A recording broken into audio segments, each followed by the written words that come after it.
Você sabe como proteger a sua família nesses últimos dias? Você sabe o que fazer nesses últimos dias que precedem a última e grande perseguição descrita em Apocalipse 13? Você sabe de que maneira agir, o que pensar, como estar preparado para esses dias? Sabe, queridos, a internet está abarrotada de vídeos sobre profecias, a internet está inundada de vídeos sobre o decreto dominical, mas pouquíssimos ou quase nada de informação é passado para a gente no aspecto de como estar preparado, o que fazer agora, de que maneira proteger a sua família, como enfrentar esses dias tão difíceis que estão às vésperas, estão muito próximos de acontecer. Então esse sermão eu recomendo, pastor Pavel Goya, assista em espírito de oração. Você vai amar os passos práticos, os passos realmente muito claros de como estar de pé no dia da grande batalha final. Como receber a Jesus não se intocando, não se escondendo no meio das cavernas, buscando montanhas para se esconder, para livrar-se da ira do Cordeiro, mas muito pelo contrário, estar de pé, sem medo, dizendo: esse é o Deus que nós aguardávamos, em sua salvação nos alegraremos. Meus queridos, esse vídeo foi feito para você preparar-se e preparar a sua família. Antes do vídeo começar, quero dizer a vocês que cheguei de um país árabe agora. Nós reservamos um valor especial para os refugiados de perseguição religiosa do Irã. Estamos tentando ajudá-los. Também estamos levantando um telhado para uma igreja na África. Também estamos pagando o obreiro bíblico na África. Também temos enviamos dinheiro para o Egito para ajudar os refugiados de Gaza. Você lembra da história terrível de Gaza? Nós enviamos recursos para lá também. E na Índia temos 16 alunos que vão estudar música e serem apresentados a Jesus. Há muito mais trabalho para ser feito, há livros aqui para serem distribuídos no Brasil e estamos com um projeto de iniciar um evangelismo numa nova comunidade aqui na região do Nordeste. Se você quiser participar desse ministério, é só enviar a sua doação de amor, que será muito bem utilizada. Deus te abençoe, Deus te guarde, mergulha fundo nessa palavra que você vai assistir agora e seja transformado no poder que há na palavra de Jesus. Um poder transformador, santificador, um poder que vai realmente dar-nos uma vida nova nesse momento, agora, porque a palavra de Deus não é para amanhã. A palavra de Deus não é simplesmente para futuro, não. A palavra de Deus é para o momento presente. Ela é poderosa e operante nesse momento. E você será muito abençoado agora assistindo a esse vídeo, em nome de Jesus. Um grande abraço, nos vemos no nosso próximo vídeo. Amém e amém. É um privilégio estar com vocês, a família maravilhosa aqui. Eu amo a 3ABN. Eu amo minha esposa ainda mais. Antes de começarmos, vamos inclinar nossas cabeças novamente para uma palavra de oração. Pai que estás no céu. Que privilégio estar em tua presença. Pai, por favor, abre a palavra e trabalha com teu espírito para que sejamos transformados em nome de Jesus. Amém. Amém. É uma série com algumas partes, cerca de 8 sermões, e eu vou tentar fazer todos os 8 hoje à noite, se estiver tudo bem. Certo? Então sabemos que Jesus voltará em breve. Você acredita nisso? Você acredita nisso? Porque temos dito isso por muitos anos. Meu avô morreu aos 103 anos e se tornou adventista quando tinha cerca de 20 anos. E ele me dizia que Jesus estava voltando.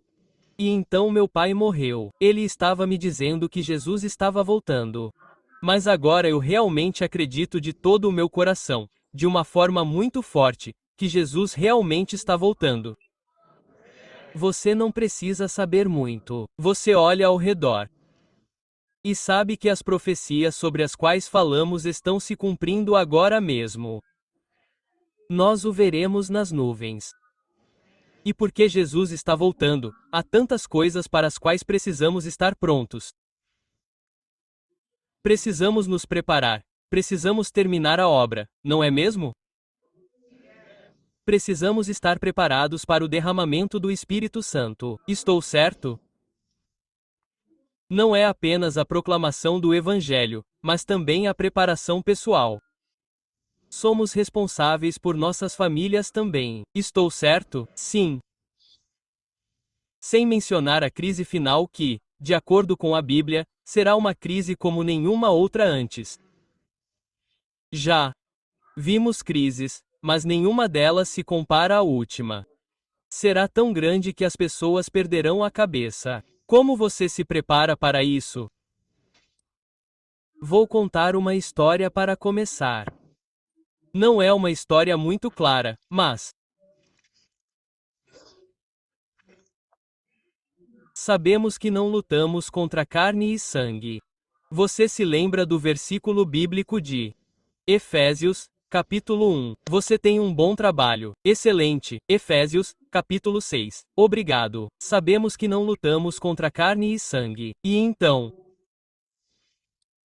muitos anos atrás, eu estava em um distrito em algum lugar no norte. Pessoas boas, pessoas maravilhosas, um distrito pequeno. E, naquela igreja específica, eles não fizeram muito evangelismo por muitos e muitos anos. E eles me disseram: é meio difícil. É o que todo mundo diz. Há muitos luteranos, e se você for ao sul, há muitos batistas, e se você for à Califórnia, há muitos seculares. E se você for a todos os lugares, há algo. Você sabe por que a evangelização não funciona? Porque você não faz isso.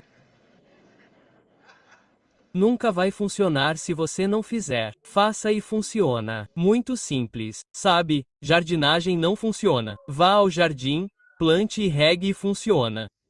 De qualquer forma, voltando. Então, eles gentilmente me disseram que não funciona de verdade. Eu disse: bem, então precisamos fazer isso. E então oramos e nos preparamos, e eu disse a eles que evangelização não é apenas o que as pessoas chamam de evangelização de 30 dias ou 20 dias ou algo assim. Evangelização é como jardinagem. Você não pode colher tomates. E, a propósito, eu amo meus tomates.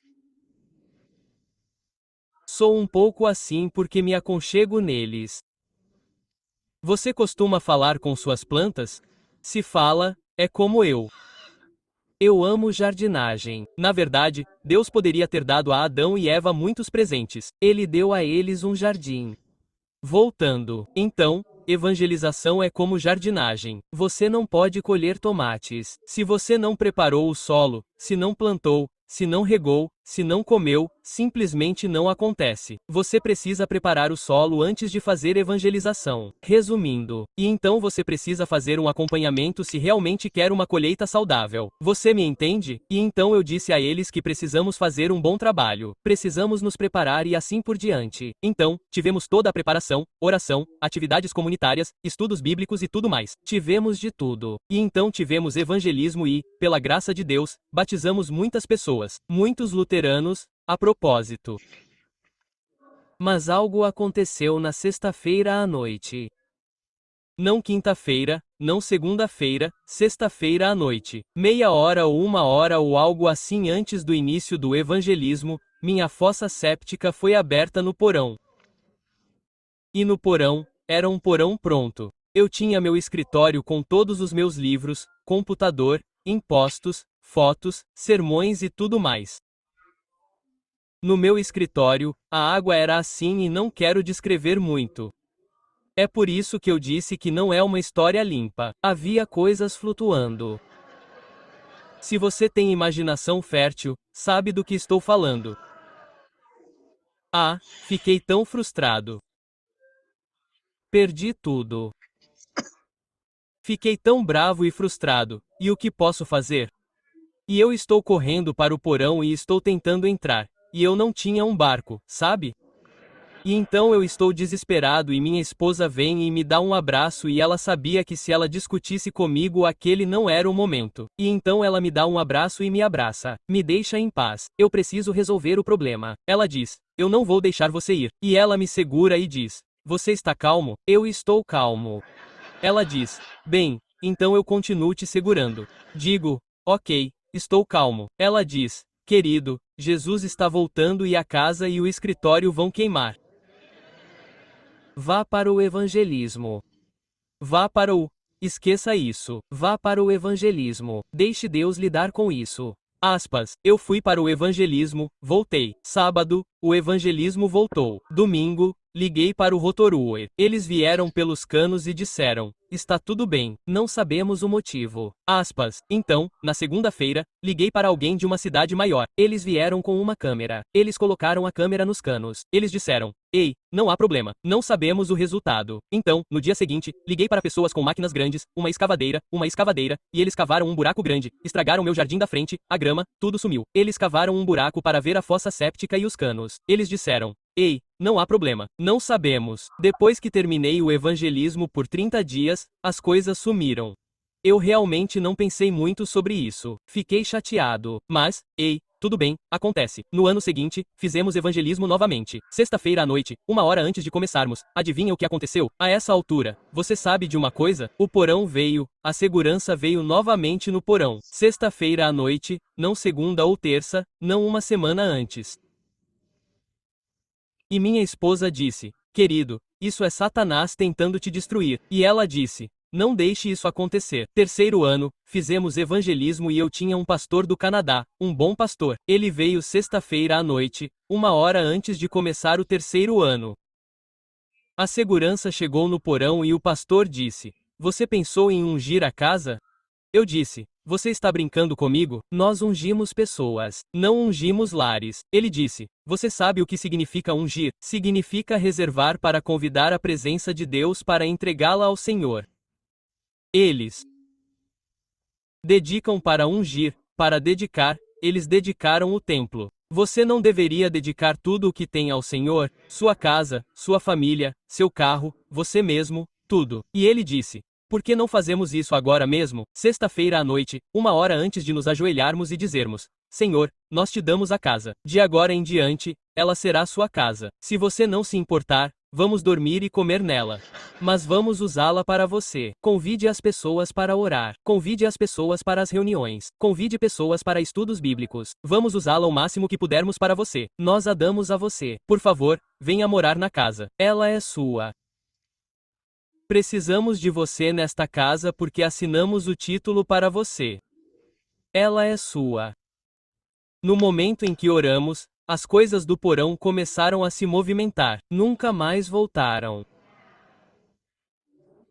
Não lutamos contra carne e sangue. Esta é uma guerra espiritual.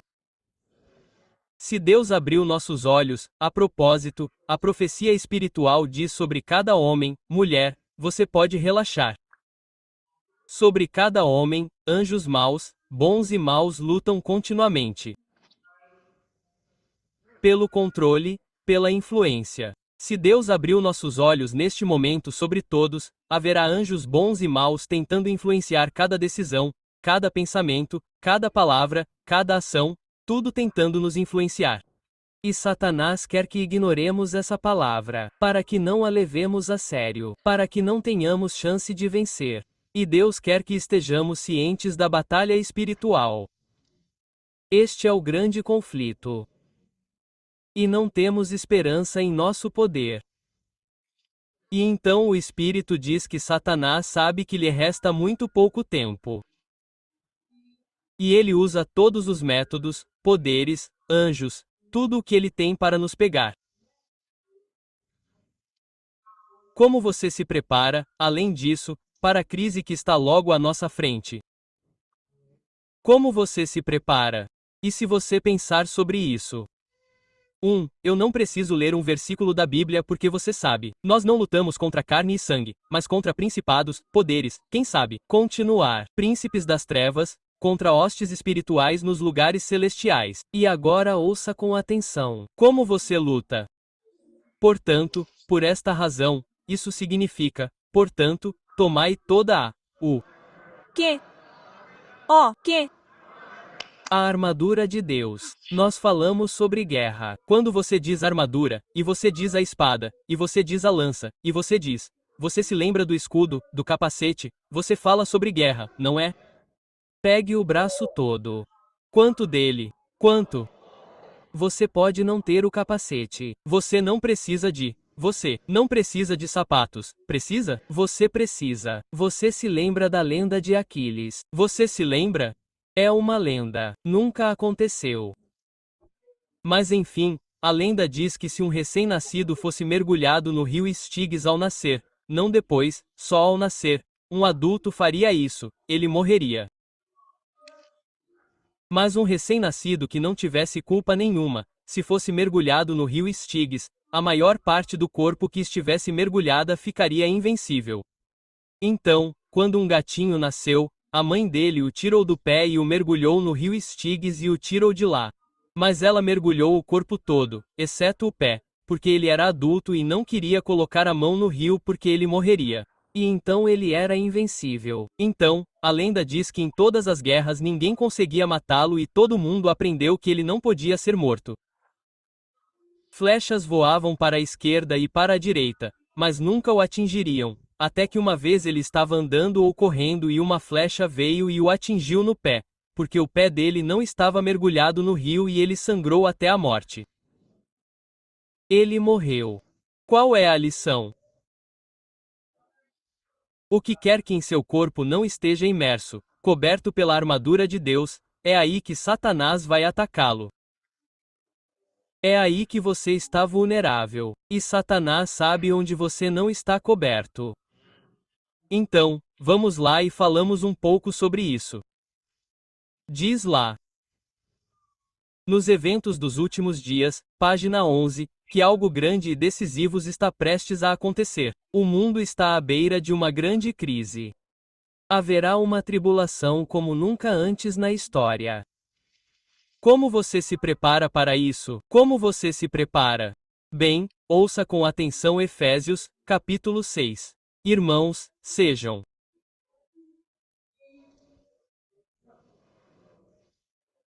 fortes no Senhor. Sejam fortes no Senhor e no poder do seu poder. Ouça este parágrafo. Assim como Cristo em sua humanidade buscou força do Senhor, do Pai, para que pudesse suportar as tentações, assim também nós devemos fazer. Diariamente, não quando você é batizado, mas diariamente. Diariamente, precisamos de ajuda, graça e poder da fonte de todo o poder. A diferença entre as 5 virgens prudentes e as 5 virgens tolas. Não é que algumas delas não foram batizadas, todas foram. Não é que algumas delas não tinham óleo, todas tinham no começo. É que 5 delas não iam diariamente encher o recipiente novamente. Então o recipiente começou a ficar cada vez mais baixo, lentamente, quase você nem vai notar. E elas continuaram indo à igreja, cantando cumbaia e comendo brócolis. E elas fizeram tudo perfeitamente. Elas não trabalhavam no sábado. Elas não comiam carne. Elas comiam carne às vezes, quando comiam umas às outras. Mas você sabe, mas carne humana, não carne bovina ou frango. Não se preocupe. Elas iam à igreja, mas não conseguiam encher o recipiente com uma medida nova, com o batismo fresco do Espírito Santo diariamente. Você é batizado diariamente? E é isso que ela diz aqui. Diariamente precisamos de ajuda, graça e poder do alto se quisermos ter sucesso no Senhor. Você não pode ser forte em si mesmo. O único desejo das eras, página 324, a única defesa contra Satanás, não há outra defesa, é a habitação de Cristo no coração. A menos que, ela diz, nos tornemos contínua e vitalmente conectados com Deus, nunca resistiremos. Ela diz em um parágrafo diferente, em comunhão contínua. Não há um segundo em que você deva se desconectar. Você se desconecta porque Satanás o atacaria, continuamente.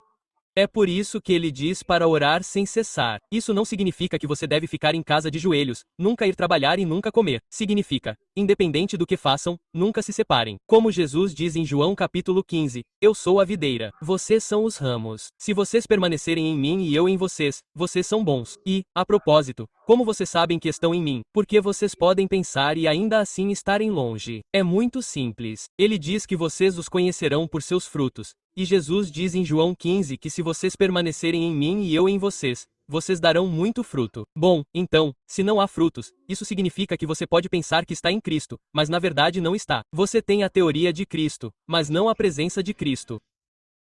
E então, se você permanecer nele, você está seguro. A menos que estejamos continuamente conectados, ela diz nesta era, nunca resistiremos. Agora, quero seguir em frente porque não vou dar todos os 8 sermões. Então, o número 1 em irmãos, seja forte no Senhor.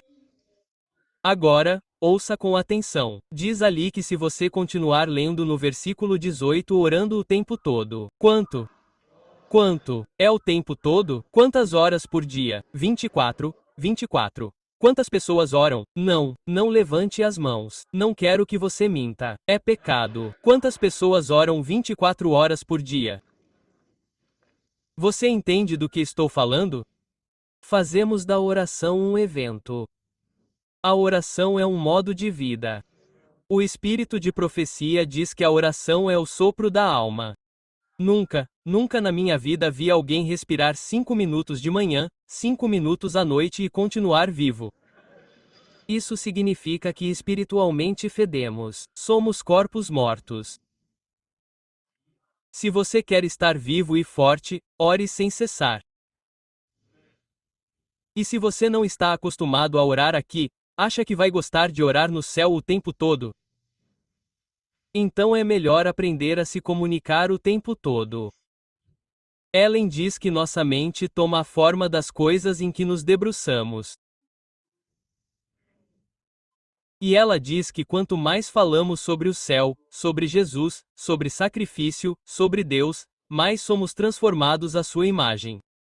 E então ela diz que quanto mais você faz isso, mais nos tornamos cidadãos do céu, mais atraídos pelo céu e menos atraídos por este mundo. E ela diz que quanto mais você faz isso, mais nos conectamos com o céu e não temos mais alegria neste mundo. Nossa alegria está na presença dele. Nossa mente não deveria estar o tempo todo focada no céu? A razão pela qual não temos paz é porque mantemos nossa mente nisso. A Bíblia diz que você o mantém em perfeita paz. Aquele cuja mente está fixa nele nisto. Vocês entendem? O céu está focado porque o céu é o que esperamos, caso contrário, por que vocês estão aqui? No Senhor. Número 2, ele diz: orem o tempo todo com petições no Espírito. Orem o tempo todo, orem o tempo todo, orem o tempo todo. Ouçam com atenção. Ao som de orações fervorosas, vocês se lembram do parágrafo? Satanás e todo o seu exército tremem. Em um parágrafo diferente, ela diz: tremam e sejam livres. Alguém me perguntou: posso orar em voz alta? Se eu orar em voz alta, Satanás vai ouvir minha oração e então ele sabe o que eu quero. Na verdade, quando você ora, você vai à presença de Deus. A oração não é apenas uma poesia. Você entra no lugar santíssimo. Você está ao lado de Deus. Você acha que quando Deus está lá, Satanás vem junto? Quando você ora, Satanás foge. Ele corre. É quando você está seguro. Na verdade, essa é a razão pela qual você deve orar o tempo todo. Você se conecta com a fonte de todo o poder. Satanás, primeira página 295, fica furioso ao som de orações fervorosas porque sabe que certamente sofrerá perdas. Ele fica furioso quando oramos porque sabe que certamente sofrerá perdas. Por que não oramos? A oração não deve ser uma tarefa, um dever, um acontecimento ou uma rotina ou algo em crise. A oração deve ser o sopro da alma.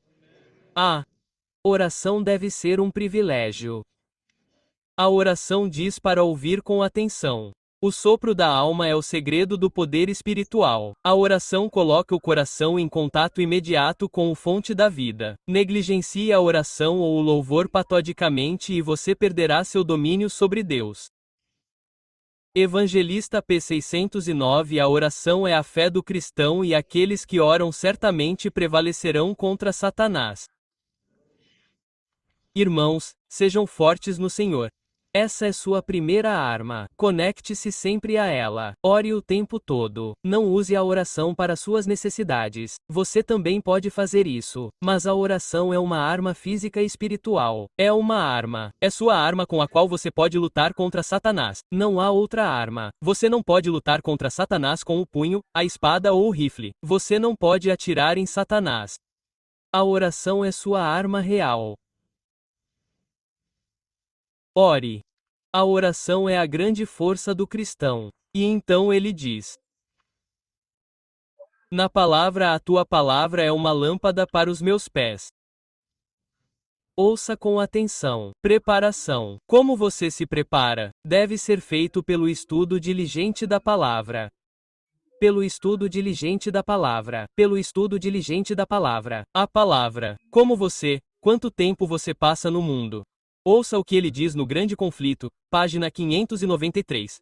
Tão intimamente como falsificações se assemelham à verdade, de modo que será impossível distinguir entre elas, exceto pelas Escrituras. E então, na Mensagem Selecionada, volume 3, página 389, vá a Deus no Senhor. Vá à palavra e à oração. Você os vê no Senhor, em oração, na palavra, vá a Deus. Vá à palavra e à oração pelo alinhamento divino para que você possa distinguir entre a obra de Deus e a obra falsificada de Satanás.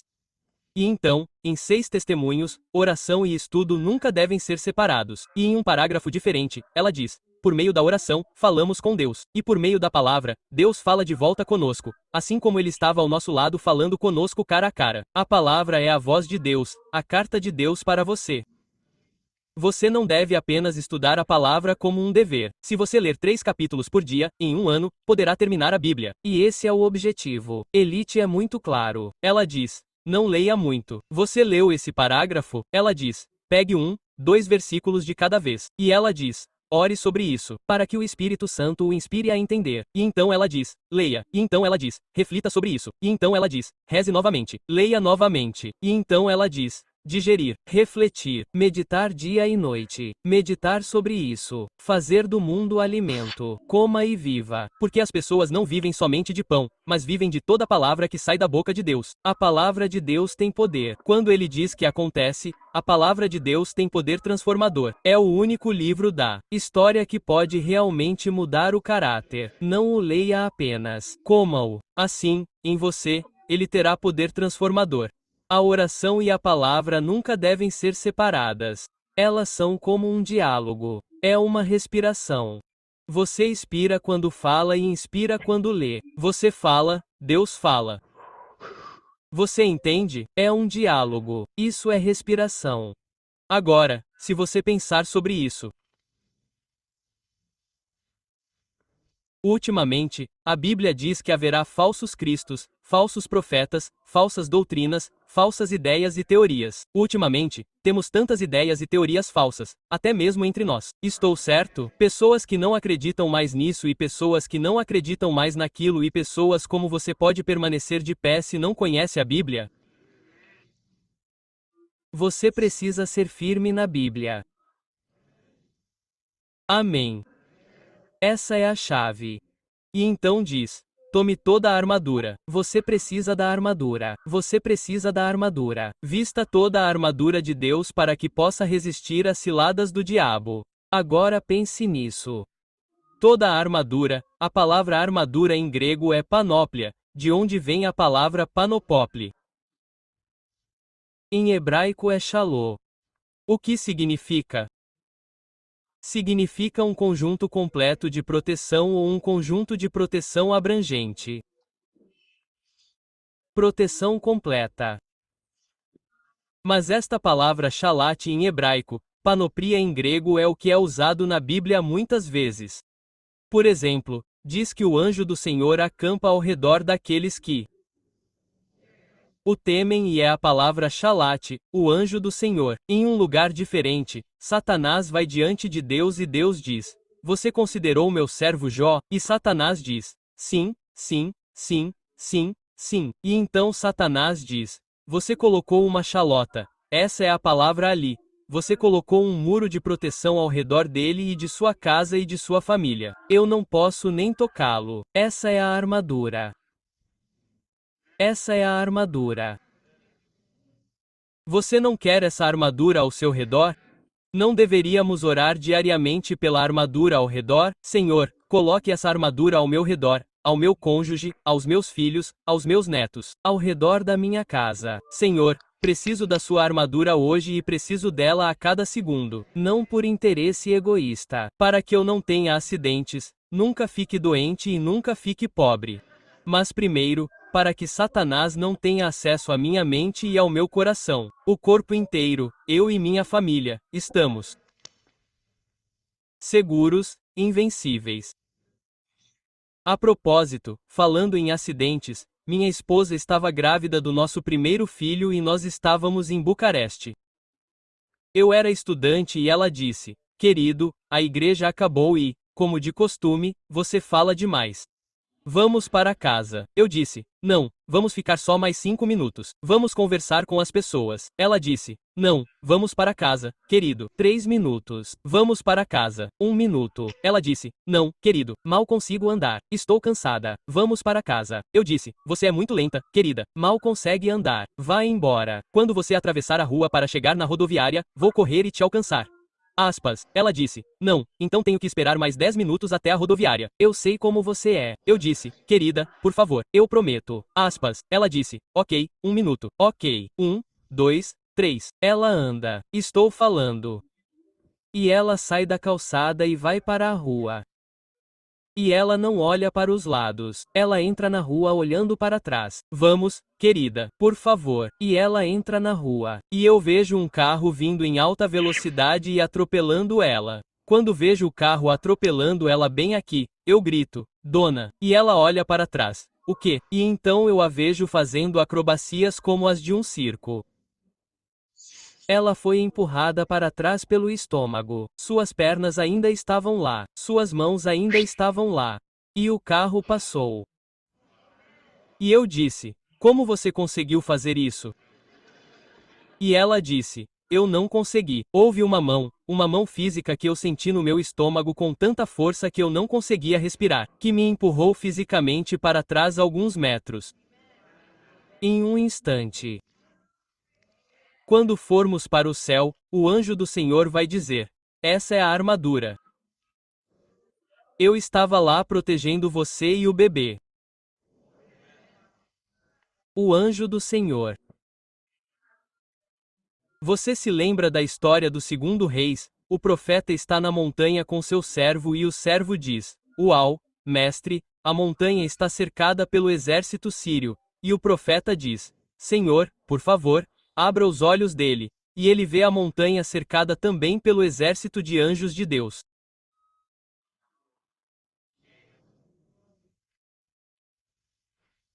Shalom panoplia, a armadura de Deus, e nós nem temos consciência da guerra ao nosso redor. E Satanás é como um leão tentando desesperadamente destruir você, sua família, sua vida e sua fé. E Satanás ataca sua casa não porque ele precisa de uma casa. Satanás não gosta da sua casa. Ele ataca seu carro não porque ele dirige, ele voa. Ele não precisa de um carro. Ele ataca seu cônjuge não porque ele gosta dele. Não, mas porque ao atacar tudo o que você tem, ele pode distraí-lo do seu relacionamento com Deus. E você se preocupa com isso e aquilo em vez de perceber que seu maior problema não é seu emprego, sua casa e seu carro, sua maior necessidade é seu relacionamento com Cristo, sua fé, sua oração e seu tempo de estudo. E Satanás faz todas essas coisas. Então você se concentra nisso em vez de se concentrar nisso. E nós desesperadamente, além disso, nos tempos em que vivemos, precisamos de panóplia. Você me entende? Precisamos dessa armadura de proteção. A propósito, se você for um pouco mais a fundo, Se você pensar sobre isso, diz a espada do Espírito, diz na minha Bíblia que é a palavra de Deus. Você sabia, ouça com atenção, a espada, o que é parte da armadura. A espada do Espírito, o que é? Você sabia que a Bíblia é uma espada? Pegue a Bíblia, pronto.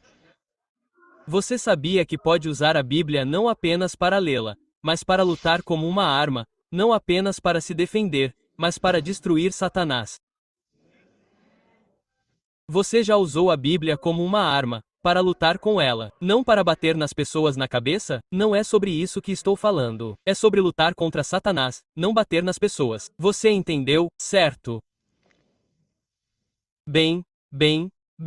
Na Bíblia, quando ele diz a espada do Espírito, não é a palavra grega para espada, é uma palavra diferente que nem significa espada.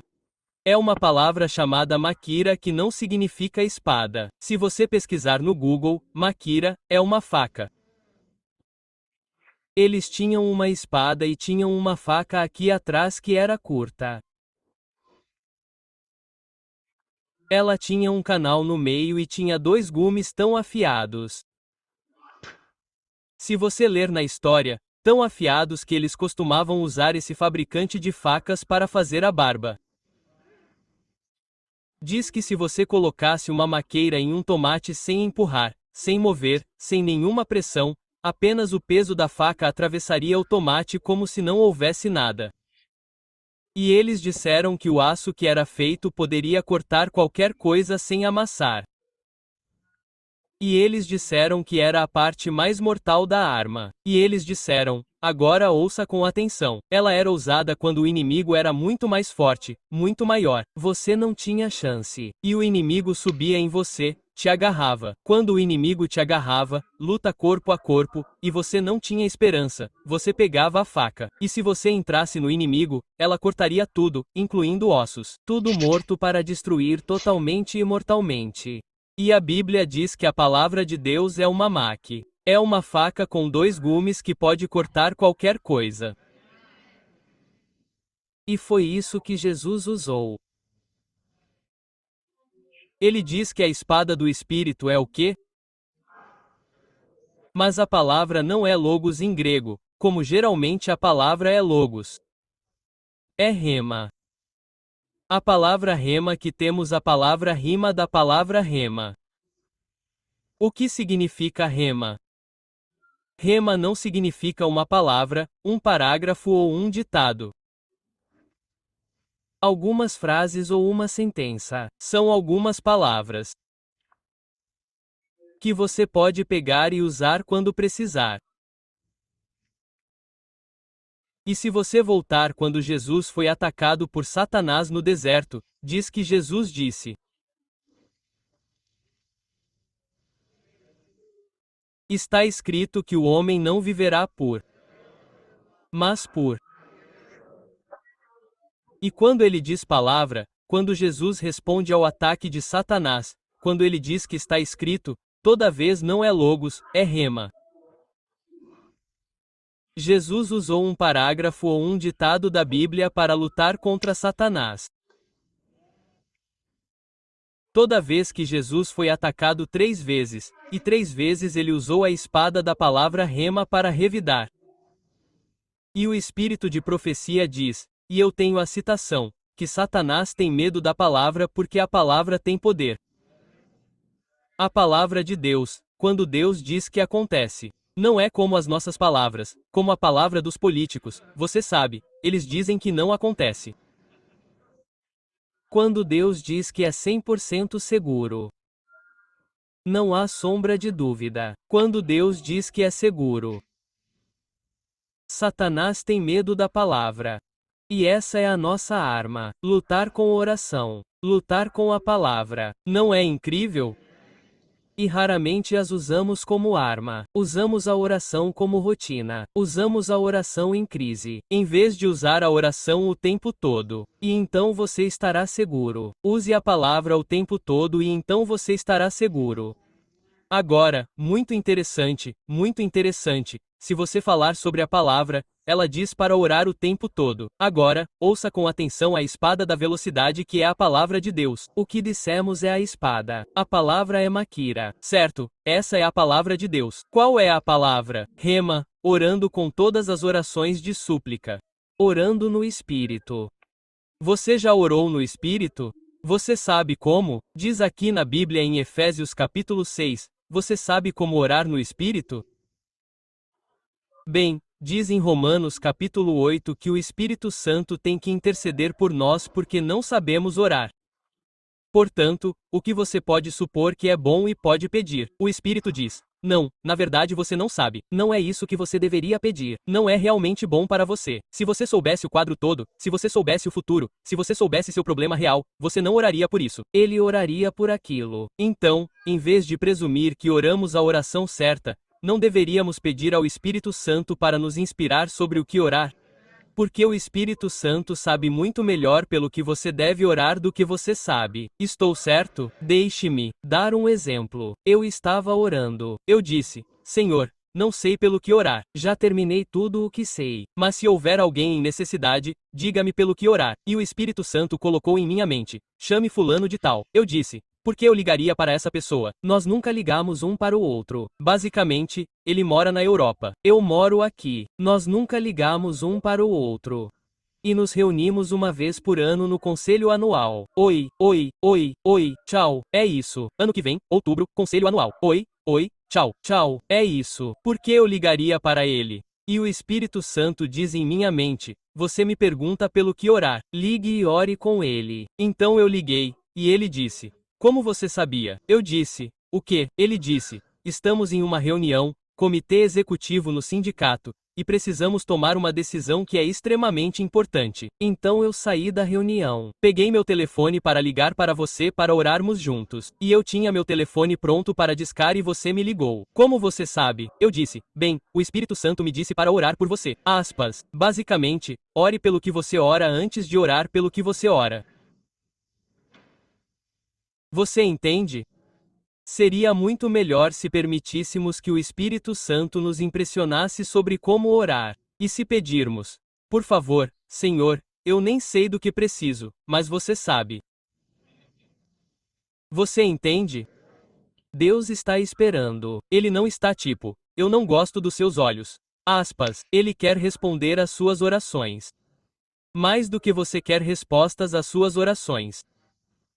E é mais do que isso, orar no Espírito. Deixe-me dar um exemplo. Nosso filho mais novo, Obi, tinha cerca de 3 anos e meio. Estávamos viajando de trem de Bucareste para o sul do país. Naquela época, não havia lei que proibisse fumar em locais públicos. No trem, naquele compartimento. Era um compartimento com 6 assentos, 3 e 3. Estávamos minha esposa, eu e 2 filhos pequenos. Um tinha 3 anos e meio, o outro tinha 6 anos e meio. Do outro lado da rua, estava uma senhora e ela estava fumando como um trem velho. A fumaça era tão densa que vocês não conseguiam se ver. E eu pensei, eu disse à minha esposa: querida, 5 horas neste compartimento neste trem, eu vou morrer. E mais de 3 anos e meio. Papai, por que você não ora? Eu disse: me deixe em paz. Mas foi isso que você pregou? Eu disse: bem, esse foi o sermão, filho. Ele disse: papai, você disse no sermão que precisamos orar. Eu disse: tudo bem, você ora. Ele disse: eu já fiz isso. Mas ele disse: você precisa orar para que o Espírito Santo lhe diga o que falar com a senhora. Eu balancei minha cabeça. Eu disse: ele é uma criança. Ele não entende. Bem, às vezes eles entendem melhor do que nós, embora não gostemos de reconhecer. Então, ele, 3 anos e meio, se ajoelhou no compartimento. Senhor Jesus, dê-me todo o seu Espírito Santo para saber o que falar com esta senhora porque eu quero fazer e dizer o que você diz, não o que eu diria. Amém. E então ele diz: senhora, pare de fumar. Você nos mata. E a senhora: me deixe em paz. Ele se ajoelha e diz: Senhor, isso não funcionou. Me dê outra fala. Aspas. Ele se levanta e diz: moça, você não se importa, obviamente, de nos matar. Você não se importa de se matar? Ela diz: deixe-me em paz. Ele se ajoelha pela 3ª vez. Ele diz: Jesus, você precisa me dar outra fala. Ele se levanta e diz: você tem filhos? E a moça diz, por quê? Diz, só uma pergunta simples. Você tem filhos? Ela diz, sim. Você ama seus filhos? Sim. Ele diz, não, não, não, não, não. Apenas seja honesta. Você realmente ama seus filhos? Aspas. Sim, não, não, não. Apenas me diga. Você realmente ama seus filhos? Ele diz, sim. Ele diz, então qual é o sentido de se matar e seus filhos irem de lar adotivo para lar adotivo? Se você realmente ama seus filhos, pare de fumar, crie-os e depois fume e se mate. E a moça diz, você o ensinou a dizer isso? Disse, senhora, não me passará pela cabeça ensiná-lo. Não tenho a mínima ideia de onde ele veio. Ele disse, papai, o Espírito Santo. Eu orei sobre isso. A senhora disse, você pode me dar seu endereço? E ela começou a chorar. Nós demos a ela nosso endereço. 3 meses depois, recebemos uma carta. Não havia internet de celular naquela época. Isso foi há 100 anos, quando éramos jovens. Recebemos uma carta e ela disse, Deus inspirou seu filho, e Deus falou comigo através do garoto. Quero que você saiba que desde aquele dia eu nunca mais fumei. Encontrei a igreja. E minha vida mudou. Ore no Espírito. Você entende o que estou tentando dizer, mas precisamos terminar porque meu tempo acabou. Oh, céus, só me restam 8 minutos. Posso falar rápido? Quando você ora no Espírito, significa que você é guiado pelo Espírito. Você está em harmonia com o Espírito. Você é capacitado, fortalecido, inspirado pelo Espírito. Você ora o que o Espírito quer que você ore, não o que você acha que deveria orar. Ouça o que ele diz em Romanos. O Espírito Santo nos ajuda a saber porque nem sabemos como orar. Diz em Judas, versículo 20, edificando-vos na vossa fé, orando o tempo todo no Espírito. Em Lucas, capítulo 12, o Espírito Santo lhe dará as palavras. Você conhece aqueles versículos bíblicos em espírito de profecia, que dizem sobre Josué, os patriarcas e os profetas, que Josué disse ao filho para ficar parado até que eles recebam a vitória. Você se lembra? E então o espírito de a profecia diz que o Espírito Santo o inspirou a falar com o filho. Não foi a mente dele. E então ela diz porque ele estava no espírito. É isso que acontece quando você não fala com o cérebro. Você está conectado ao Espírito e diz: Senhor, por favor, dê-me o seu Espírito Santo, porque sem o seu Espírito eu não sou nada. Assuma o controle da minha mente, da minha boca, e siga-me. É isso que diz que devemos ser diariamente cheios, recém-batizados com o Espírito Santo. É isso que as virgens loucas não tinham: óleo na lâmpada. O Espírito Santo. E quão pouco falamos sobre isso. Agora ouça. E diz lá, ouça com atenção. Muito interessante.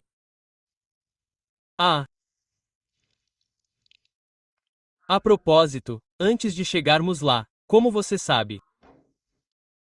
Ele diz que o Espírito Santo o lembraria, ok, o que dizer? Como você sabe o que dizer? Como o Espírito Santo pode lembrá-lo? Você tem que aprender para se lembrar. É como, ei, eu não coloquei dinheiro no banco, mas vou sacar algum dinheiro.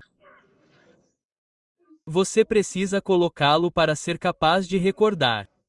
Estou certo? Se você não fizer nenhuma oração e estudo, não espere que o Espírito Santo lembre de você os versículos bíblicos que você nunca leu.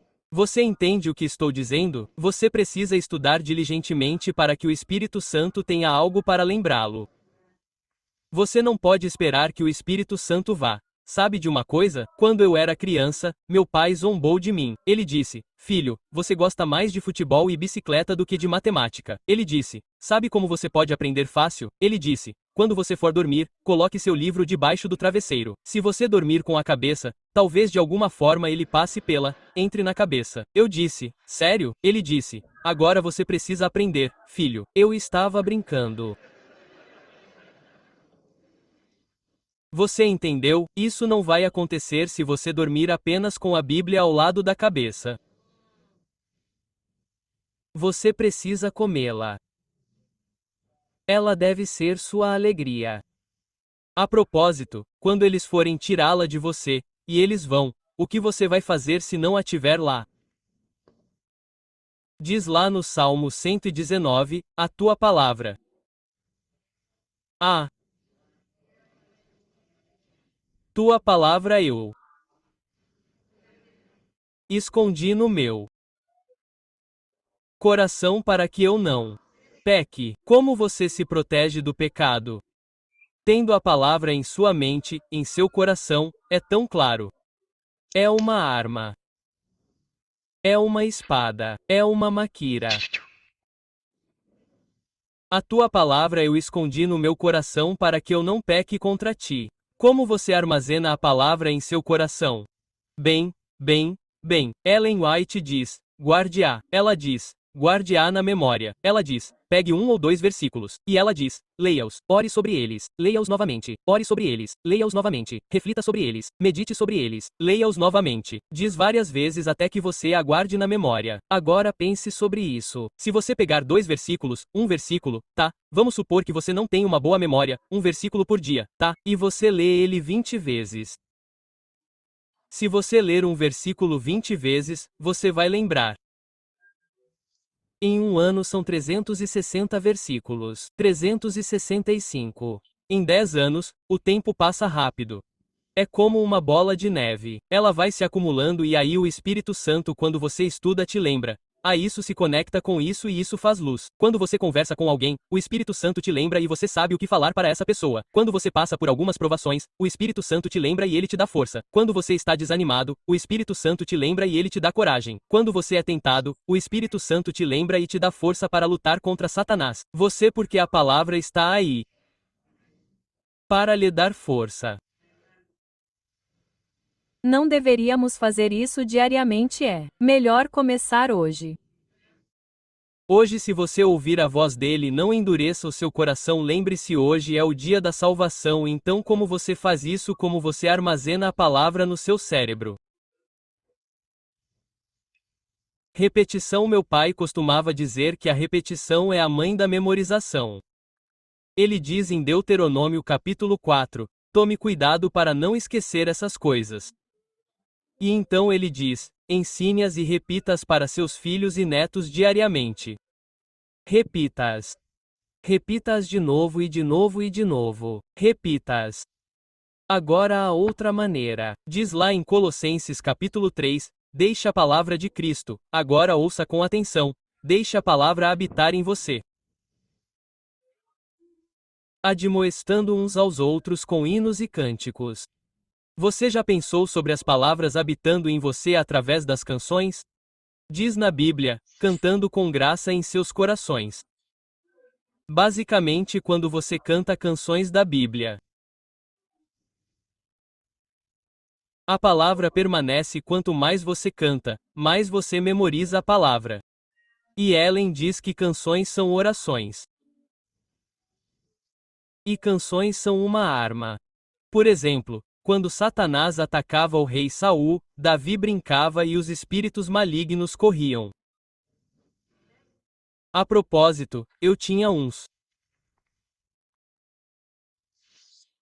5 anos, sei lá, e meu primo e eu fomos andando até o campo dos meus avós, e um grande grupo de cães pastores romenos dos Cárpatos, grandes e ferozes, nos atacou, e meu primo começou a chorar, e os cães estavam gritando, "Ro", sabe? E por algum motivo comecei a cantar uma música que diz, não tenho medo de nada porque Jesus está comigo.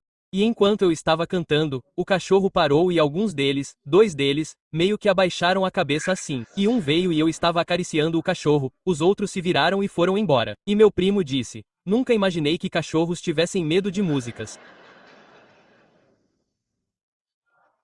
O que aconteceria se nosso povo cantasse músicas da Bíblia? Como você se lembra das músicas da Bíblia? Como agradecer? Ó, agradeça ao ó, vamos lá. Você tem um C, vocês todos deveriam cantar. Agradeçam porque ele é o G. Urro, agora você tirou um bairro certo, mais um, mais um. Busque primeiro. Certo, você tirou um a este aqui, você conhece este. Quando eu tiver medo, eu confiarei. Você também conhece esta minha pequena luz. Você conhece não conhece? O que seria se o nosso povo cantasse o tempo todo? Feliz no Senhor, protegido pelo Espírito Santo. Ah, irmão, se você for batizado, você será tão feliz quanto eu.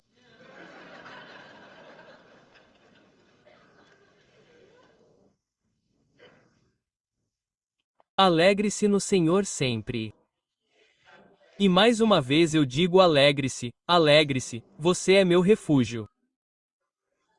Exatamente. Cante canções. Guarde a palavra de Deus através das canções. De qualquer forma, precisamos parar porque eu passei do meu tempo e só posso passar 2 minutos. Se você repetir os versículos da Bíblia, eles ficarão na sua memória. Como aqueles versículos da Bíblia, você é meu refúgio e meu. Você diz que sabe porque os repetiu. Aquele que habita no abrigo do Altíssimo. Obrigado. Sim. Lava-me, ó Senhor. Ponto. Ouça com atenção. E essa aqui? Entregue seus caminhos ao Senhor. Confie nele e ele.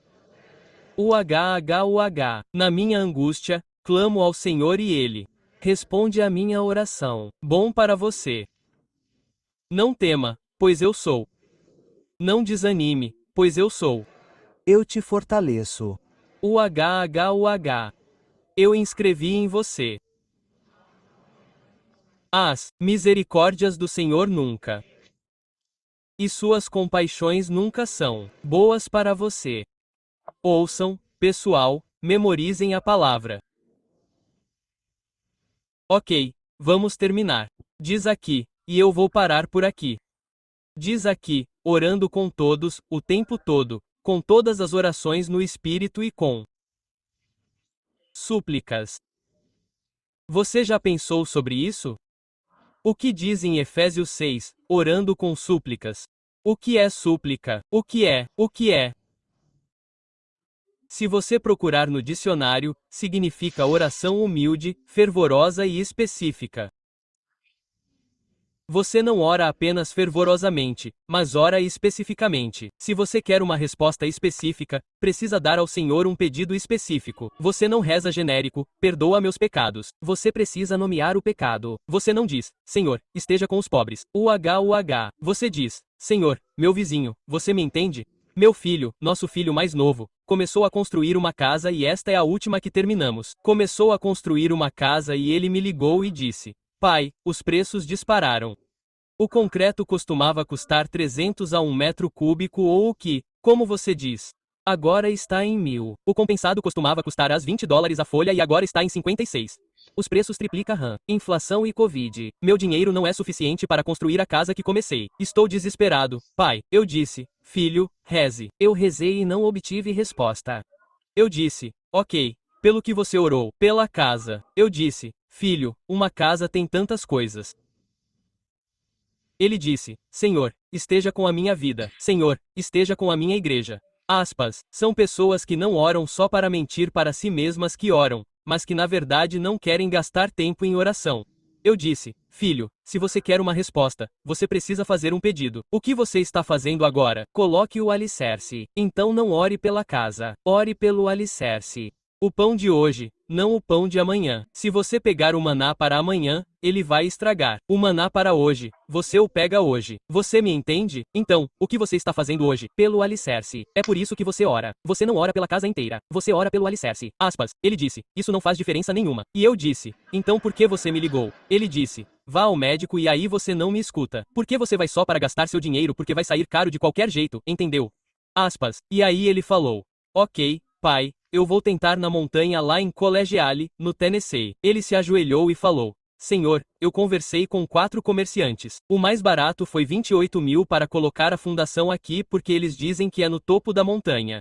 Todas as máquinas, 28.000 é mais caro e todo o dinheiro que eu economizei para a fundação é 9.000. Você pode fazer isso por 9?